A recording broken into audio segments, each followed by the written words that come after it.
Morning class BCom first year की corporate accounting की book में आपका चैप्टर है अकाउंटिंग एंड इंट्रोडक्शन। ये आपका चैप्टर चल रहा है जिसमें नेक्स्ट टॉपिक है आपका अकाउंटिंग प्रिंसिपल्स। देखिए, it is a recall of chapter because of आपके जो फर्स्ट ईयर के में जो बच्चे होते हैं वो दूसरी स्ट्रीम्स से भी होते हैं, साइंस से फैकल्टी से होते हैं या आर्ट्स से हैं, तो एक रिकॉल सेशन ही है आपके लिए ये, जिसमें हम आपके ब्रीफ में अकाउंटिंग के बारे में पढ़ेंगे। तो let us start about accounting principles. Accounting principle को जर्नल एक संबंध, एक विचारधारा है जिसमें हम इसको एक अकाउंटिंग थ्योरीज और प्रोसीजर के रूप में भी एक्सप्लेन कर सकते हैं। प्रिंसिपल्स को आप एज अ अकाउंटिंग थ्योरी या एक प्रोसीजर भी मान सकते हैं, ठीक है।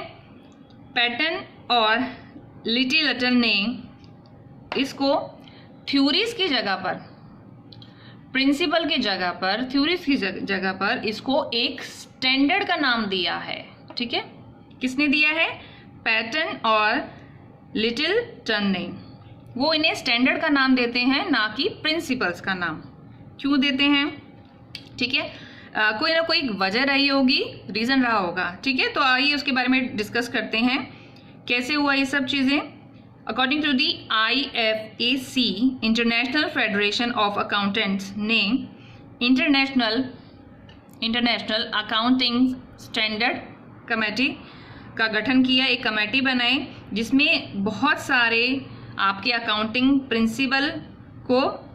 प्रिंसिपल्स का प्रतिपादन किया, ठीक है, जिन्हें अकाउंटिंग स्टैंडर्ड का ही नाम दिया गया है। और आपकी जो आपके इंडिया में भारतीय चार्टर्ड अकाउंटेंट्स यानी कि भारतीय चार्टर्ड अकाउंटेंट ने भी 21 अप्रैल 1971 को अकाउंटिंग स्टैंडर्ड बोर्ड का गठन किया। यानी कि अकाउंटिंग बोर्ड का जो गठन का कार्य है, जो उनका बोर्ड बनाया गया है, वो एक इंटरनेशनल लेवल पर भी किया जा चुका है और नेशनल लेवल पर। इन इंडिया में भी वो 21 अप्रैल 1971 को स्टार्ट हुआ है ये काम, जहाँ पर आपके प्रिंसिपल्स को स्टैंडर्ड्स का नाम दे दिया गया है और जिसमें समय समय पर अकॉर्डिंग टू द टाइम भारतीय परिस्थितियों के अनुरूप, according to the Indian conditions, आपके अकाउंटिंग स्टैंडर्ड बनाए जाते हैं। क्लियर है? ठीक है।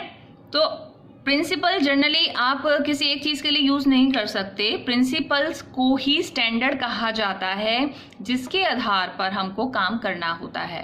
प्रिंसिपल ही आपकी थ्योरीज हैं एंड प्रोसीजर ऑल्सो, ठीक है।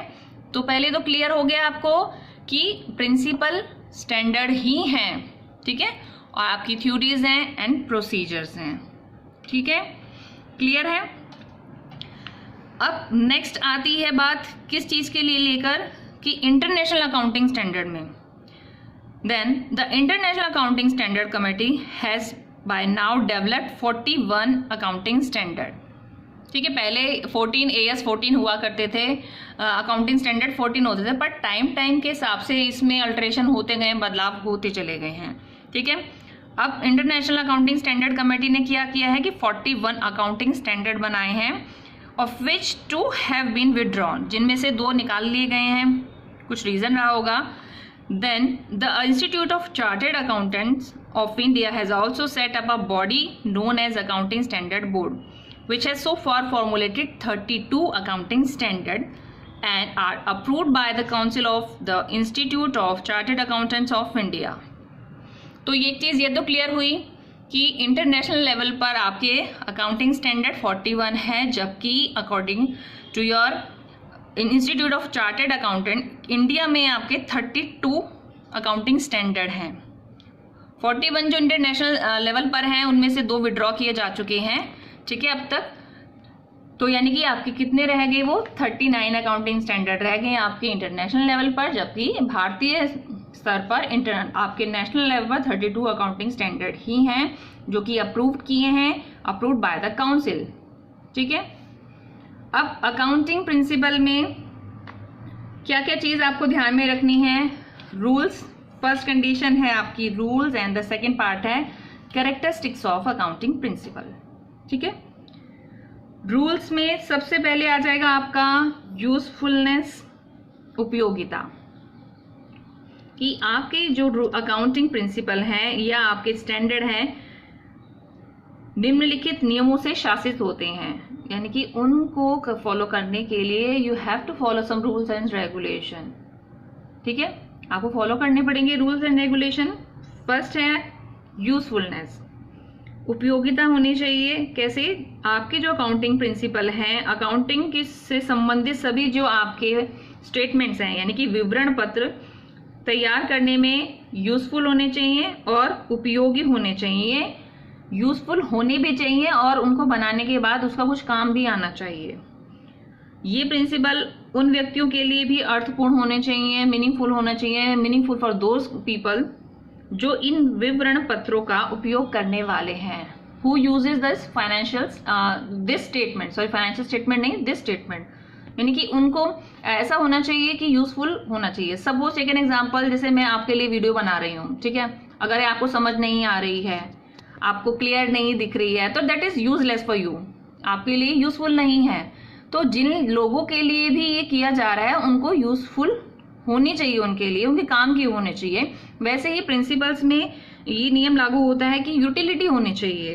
किसी भी चीज को अगर आप प्रिपेयर कर रहे हो, आपके जो स्टेटमेंट है वो ऐसे होने चाहिए जो से रिलेट नहीं भी कर रहे हैं, उन लोगों के लिए भी वो समझने में इजी होनी चाहिए। सेकेंड पॉइंट आ जाता है आपके रूल्स में ऑब्जेक्टिव, वस्तुनिष्ठ। आपके जो अकाउंटिंग प्रिंसिपल हैं वो ऑब्जेक्टिव होने चाहिए, ऐसे होने चाहिए जिनका यूज करने वाले सभी व्यक्ति उनका एक ही मीनिंग निकाले, मतलब मल्टी मीनिंग वाले नहीं होने चाहिए कि एक इंसान उसका एक मीनिंग निकाले जबकि दूसरे के हिसाब से उसका मीनिंग चेंज हो जाए। जितने भी आपके प्रिंसिपल हैं सब एक ही रूप में उसको समझेंगे। थर्ड है फिजिबिलिटी, यानी कि व्यवहारिकता। आपके जो अकाउंटिंग प्रिंसिपल हैं वो फिजिबल होने चाहिए और ऐसे होने चाहिए कि व्यवहार में उन्हें लागू भी किया जा सके। ठीक है, जैसे सपोज हम कोई रूल रेगुलेशन बना देते हैं सबके लिए, पर जबकि हमें उसको पता होना चाहिए कि अगर हम ऐसा सेट ऑफ रूल्स बना दे देंगे तो क्या लोग उसको फॉलो भी कर पाएंगे कि नहीं कर पाएंगे। तो फिजिबल होने चाहिए, व्यवहारिक होने चाहिए, ऐसे नहीं होने चाहिए कि लोग उसको यूज करने में उनको दिक्कत आए, मुश्किलों का सामना करना पड़े। ठीक है, ये थे आपके rules governing accounting principle. Second है इसी में ही आपका कैरेक्टरिस्टिक्स ऑफ अकाउंटिंग प्रिंसिपल, लेखांकन सिद्धांतों की विशेषताएं। देखिए कैरेक्टरिस्टिक्स आ जाएंगी आपकी प्रिंसिपल्स की विशेषताएं क्या की, क्योंकि देखिए अकाउंटिंग प्रिंसिपल बनाते तो इंसानों, बनाया तो इंसानों नहीं है। लेखांकन सिद्धांत मानव द्वारा निर्मित होते हैं और वह भौतिक विज्ञान के प्राकृतिक नियमों की तरह स्वयं सिद्ध नहीं होते हैं। जैसे फिजिक्स है आपकी, ठीक है, अब साइंस का कोई भी ले लीजिए, मैं जैसे फिजिक्स को ले लेती हूँ, उसमें क्या है कि जो लॉ है, ठीक है, लॉ को प्रूव करना पड़ रहा है, ये लॉ अपने आप में स्वयं सिद्ध हो रहा है, पर आपके जो अकाउंटिंग प्रिंसिपल है वो स्वयं सिद्ध नहीं हो रहे हैं। ठीक है, क्यों? क्योंकि वो इंसानों ने ही बनाए हैं और इंसानों ने अपनी सहूलियत के हिसाब से ही उसमें कुछ ना कुछ ऐसा कुछ डाला होगा जिससे उसका फायदा हुआ होगा। ठीक है, नुकसान तो नहीं करता इंसान अपने लिए। सेकेंड है कि ये सिद्धांत किसी सत्ता द्वारा बढ़ाए नहीं जा सकते। मोस्ट इंपॉर्टेंट तो नहीं कह सकते इसको, पर इसमें कोई आप प्रेशर डालकर अपने हिसाब से इसको चेंज नहीं करवा सकते सबके लिए। ठीक है, जैसे चलता है आपका कि किसी की अप्रोच है, मेरे लिए ये कर दीजिए या दूसरे के लिए कर दीजिए, ठीक है, ये सब कर देते हैं, पर अब इसके इन प्रिंसिपल को इस तरह यूज में नहीं ले सकते कि किसी के पास अगर कोई पावर है तो इन अकाउंटिंग प्रिंसिपल में वो चेंज नहीं कर पाएगा, क्योंकि दीज आर द प्रिंसिपल। फिर उसके बाद नेक्स्ट है कि अभी क्योंकि ये विकास की प्रक्रिया में है, because these principle are under the construction कहते हैं, कंस्ट्रक्शन कह सकते हैं, क्योंकि भी प्रोसेस में चल रहा है और ये हमेशा प्रोसेस में ही चलता रहेगा। कारण क्या है? क्योंकि जैसे जैसे सिचुएशन चेंज होती रहती हैं, जैसे कंडीशंस आती जाती हैं, अकाउंटिंग प्रिंसिपल ऐड होते जाते हैं और कुछ उसमें से जो कि यूज नहीं आ रहे उनमें से वो माइनस भी कर दिए जाते हैं। ठीक है, जैसे मैंने अभी आपको बताया था कि अकाउंटिंग प्रिंसिपल AS 14 हुआ करते थे, काफी टाइम पहले की बात है कि सिर्फ 14 ही अकाउंटिंग स्टैंडर्ड थे, जैसे जैसे टाइम बढ़ता गया उसके अंदर और प्रिंसिपल्स ऐड होते गए। ठीक है, तो इसके अंदर क्या, क्योंकि ये अभी विकास की प्रक्रिया में ही है, अभी ये डेवलप्ड नहीं हो गए हैं, सेट रूल रेगुलेशन नहीं बन गए हैं, और ये हमेशा ही एक विकास की प्रक्रिया में ही चलते रहेंगे। फिर नेक्स्ट है, क्योंकि ये फ्लेक्सिबल होते हैं। को देखिए कोई भी प्रिंसिपल है, हम साइंस की बात नहीं कर रहे क्योंकि हम कॉमर्स के स्टूडेंट हैं, तो हम कॉमर्स की बात करेंगे कि फिजिबल होते हैं। जैसे आपके रूल्स में ही पता है कि फिजिबल होने चाहिए। अगर ये फिजिबल हैं, फ्लेक्सिबल हैं, ठीक है, इनको फ्लेक्सिबल बना सकते हो आप, इसको रिजिड नहीं बनाओगे, कठोर नहीं बनाओगे। क्यों? क्योंकि जो भी आपकी अकाउंटिंग संबंधी थ्योरीज हैं में परिवर्तन के साथ साथ संशोधन की भी आवश्यकता होती है। जैसे जैसे टाइम चेंजेस होता जाता है, we have to change accounting principle according to the need and demand.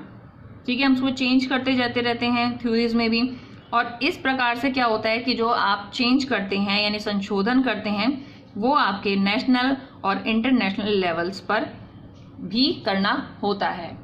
ऐसा नहीं कि आप एक संस्था के लिए कर लेंगे, अपनी सिर्फ संस्था के लिए आप चेंजेस कर सकते हो। आपको प्रिंसिपल में अगर चेंजेस करते हैं तो वो नेशनल और इंटरनेशनल लेवल पर भी होंगे। ठीक है, लास्ट है इसमें, क्योंकि आपके अकाउंटिंग प्रिंसिपलों में एक रूपता लाने के लिए और बोधगम्य बनाने के लिए विकसित किए जाते हैं। देखिए जनरली प्रिंसिपल बनाए क्यों जाते हैं, क्योंकि प्रिंसिपल क्या चीज़ है आपकी, कि आपके लिए एक सेट फॉर्मेट डिसाइड कर दिया है, that means you have to follow this format, you can go beyond or under this. आप इससे अंदर या बाहर नहीं जाओगे, आपको इसी प्रिंसिपल्स को फॉलो करना पड़ेगा और उसी के अंदर कार्य रहकर काम करना पड़ेगा। ठीक है, तो these are the characteristics of accounting principles. Okay class.